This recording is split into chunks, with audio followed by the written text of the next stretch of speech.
Why do you think that works if you would not accept that as being right? You would not be happy with that, okay? So, and I haven't had a reply to that yet. You know, I said, no.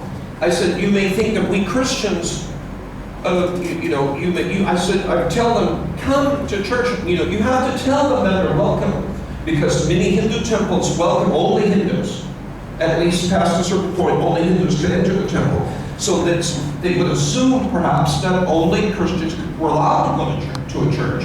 So you have to tell them they're welcome, because otherwise how are they supposed to know that? So I would tell them, you can come to church, it's open to everybody. And when you come, you will never see a Christian offering a blood sacrifice. You will never see us dragging a goat into the building and sacrificing it. And there's a very simple reason for this. The Christians have found out that the greatest possible blood sacrifice that can be given has already been given.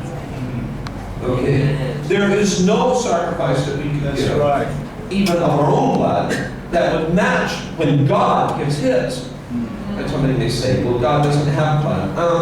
Acts chapter 20, you have been bought with the blood of God. Some translators didn't like that, and they tried to find another text, that would say it differently, an old text that would say it in a different way.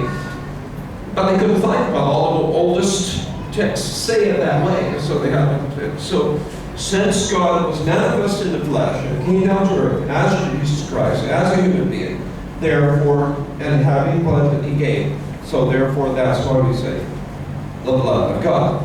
right. So, that's the greatest sacrifice that can be given, and it's been given. So now, because that's been done, right. And I told the Hindus, and this is not just for us, we're just the Christians, we're just the ones who found out about it, and we decided to depend on God's own sacrifice for us. Yes. And so can you. This is for you too. Right. So we tell them that, and so this is and some of the Hindus, I told them, I've asked them, how many gods do you have? And one of them said, oh, lots. And so I said, I read that Hinduism has about 330 million gods. Does that sound about right? And they said, I guess so. Nobody sat and counted them out. So I said, how many of these gods love you so much that they're willing to carry the penalty for your sin? And they said, why? Because that whole concept is completely outside of Hinduism, So I said, you may think that we Christians don't even know about all the supernatural beings that exist because we only worship one God. But we know about them. We call them angels if they're good, demons if they're bad. But this word God, we reserve not just for a supernatural being, but for the supreme being. Right. The one who is above all the other supernatural beings. The one who made them and the material world.